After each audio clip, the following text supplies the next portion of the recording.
Kakopyan ka pa no Diyos.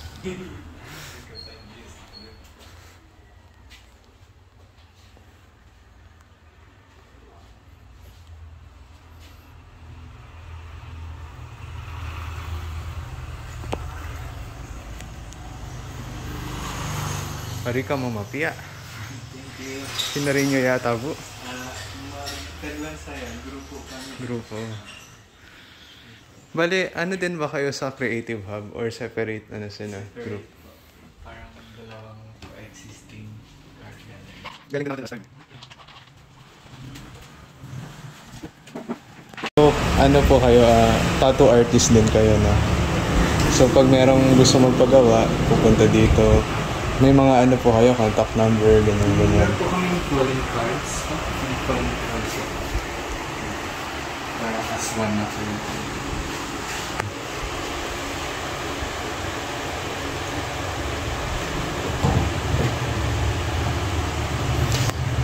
So, bale, yung design, depende nilang sa client. Tapos, dumarating sila with printed designs na para i-place yung ganun. For example, is yung ganito po. Papaprint sila ng design nila, tapos ita-trace na namin sa stencil. Para ready to tattoo. tapos hindi nyo na uulitin sa iba na parang nila, signature. Pero pag nagpa-design sila sa amin, yun po yung parang wala silang papayagan. Pero pag kumukuha sila sa internet, hindi ko iwasan na may mga kapareha sila. Doon yung Kaya mas pa nang tinatato din namin sa sarili namin. Kami po mismo nag-design. design. Pero walang copyright, ganun. Tapos at the same time, nagpipaint ka din dito. I-take lang po ng commission sa painting. Bali, ilan kayong Ivatan artist dito? Dito po ngayon sa Batanes is 4. 4 kayo. Yung may iba namin kasama is nag-college. Tapos yung iba is nasa Manila nag-painting. Synthesize na sa Canada. 4 na lang kami natira. Ivatan ka mga tabo. Ivatan kami. Gino ka matda? Yaka nang Diptan. Diptan, Ibasay. Ibasay ka mo. Yung mga mugs and t-shirt or bags before is souvenirs. designing ko ng mga local artists na. Ang upuan nyo? Ivatan na mabakas kay Chua. Ganito pala itsura nila noon, no?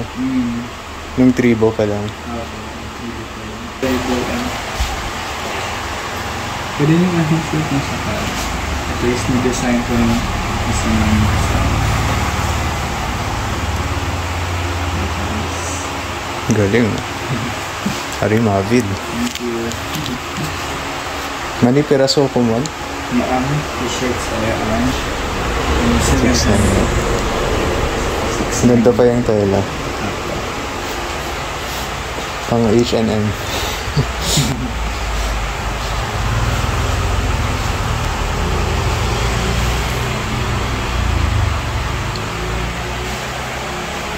So yung style nyo dito parang siya, no?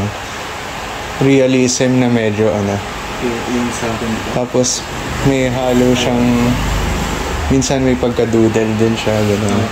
Mostly yung sa akin po is, kasi nag-explore pa lang po ako is medyo po ma-dynamic, wala pong significant colors and favorite colors and subject sa style. Ito po mga ito yung isa doon. Ito po yung gawa niya, no? Isa sa doon ako. Yung may manok po doon. Yung dalawa.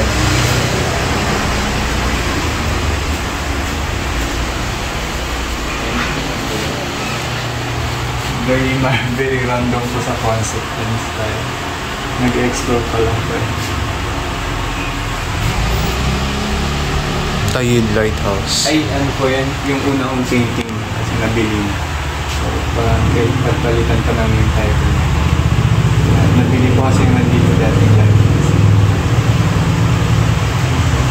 So, ang title nito, Mababa ka sa buyit.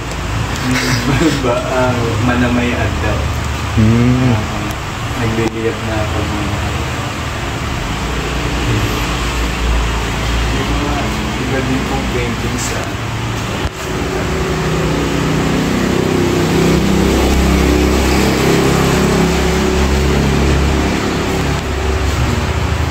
to tattoos.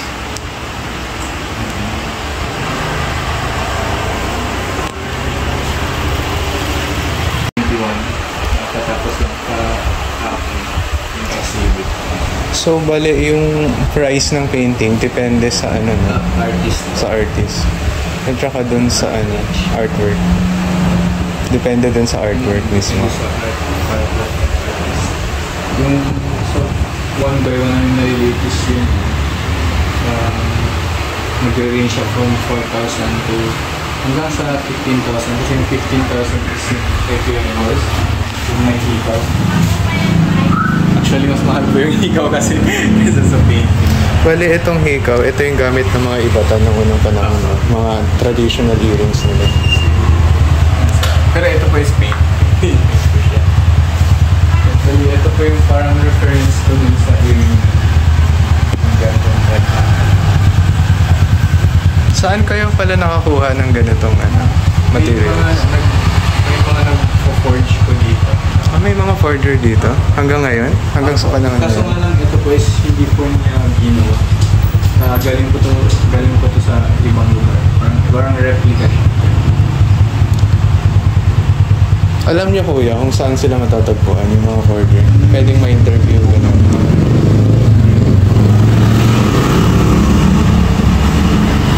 Binigay din sa amin na book si tapos para siyang ibatan poem. Ibatan poetry? Or ginawa niya.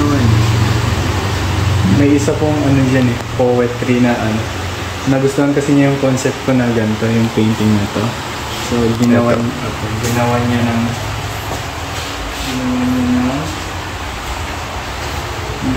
ng tula. Oo talaga? Ginawa niya ng tula yung painting mo. Parang nagulat mo nito. ang galing ah. Ito siya. From the Lighthouse and Hourglass painting by Lloyd Castillo. Ikaw yun ah. Apa.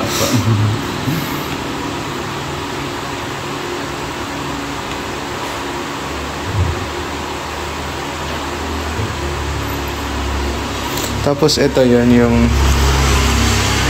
Kay Jerish Alcoito. Kasama po namin na saan yung painting mo na ano? ito po. Ito siya. So yung tula na ito, Yes. nire-represent itong painting mo. Ang galing ah. Dapat ilagay din yan sa ilalim na. I-Xerox tapos ilagay doon. Ang ganda eh. Lighthouse na ano, gabi.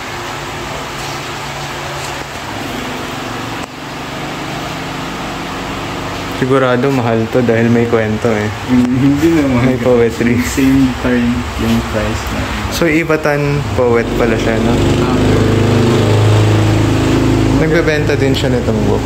Hindi ko for sure, pero parang si Anastasia Valles-Biar. Si Ma'am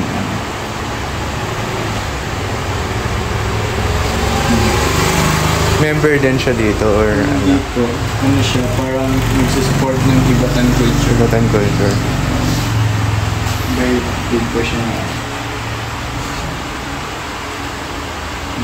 ano din po, concept itulap nangyari ang kanta. Young Ibatan artists come ringing their wrist, each one making a twist, painting without resist. Artists born in Batanes and grown with your greatness, artworks edged with kindness, neglect the heart with calmness. Ito naman yung about sa inyo, no? Mga Ibatan artists.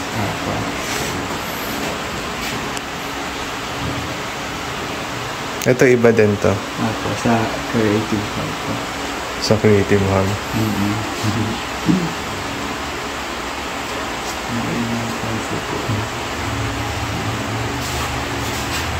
Buti ano na no, dumadami na yung mga Ibatan artist, yan, poet. Sa lahat ng sangay meron na sila. Kulang na lang sa sa promotion. Pero madami creative.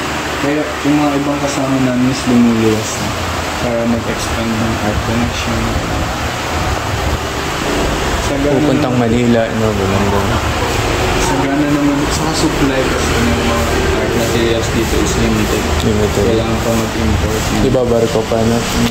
So, kaya mas yung mga artist na is lumuluwas para mag-expand ang art promotion. Para may mga art supplies na naman. So, pero dito is sagana dito is reference sa hindi batang culture.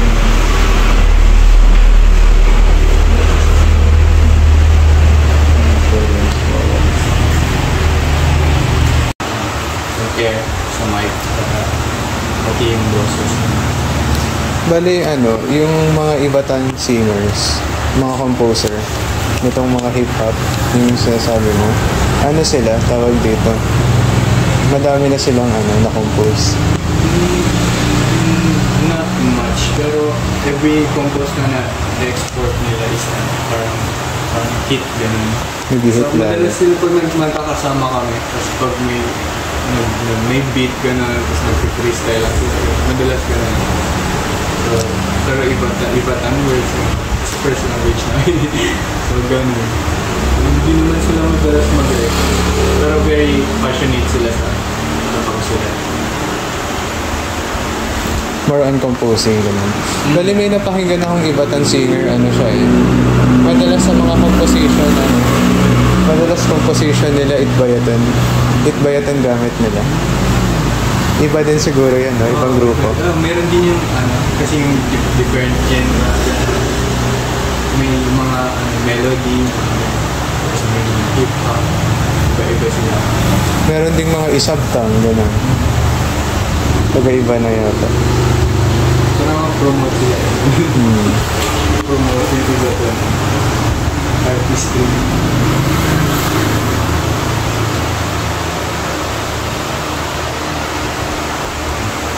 Tapos yung eto kuya, ano pong material to? Siya, green soap. Green soap. Para hindi pa pinunasan yung tattoo. Sa tattoo ito ginagamit. Mga tattoo balms para to sa irritated skin Pag after na lagyan sa sugat. Pag tinatatuhan tas dumudugo or nagre-red yung surface, pinapakalma niya yung skin.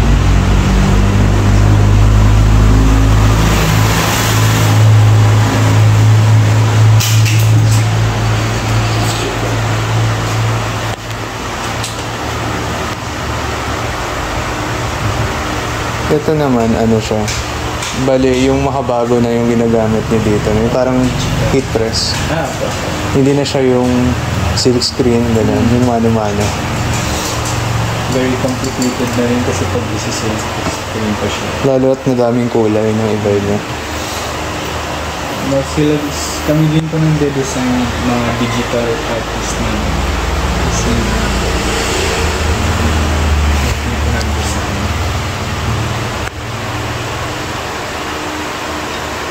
Ito yung Burial marker. House of Dakay.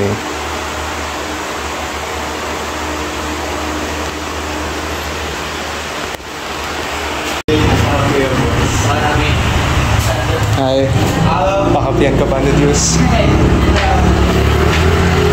Pwede mo sa kuha-kuhaan to. Sorry. May tato ka mo? Hindi ba? Abot ko na yan. Tatuan ko yan. Abot ko mo wala. Asa? Walk-in. Tato ka? Hindi ba? Abot ko mo wala plan. Dami daw kayo, di ba? Ito na namin ang deliver. Ito na certificate, di ba? Siyat abo. Ma'am. Asawang ka. Hindi, kita na siya.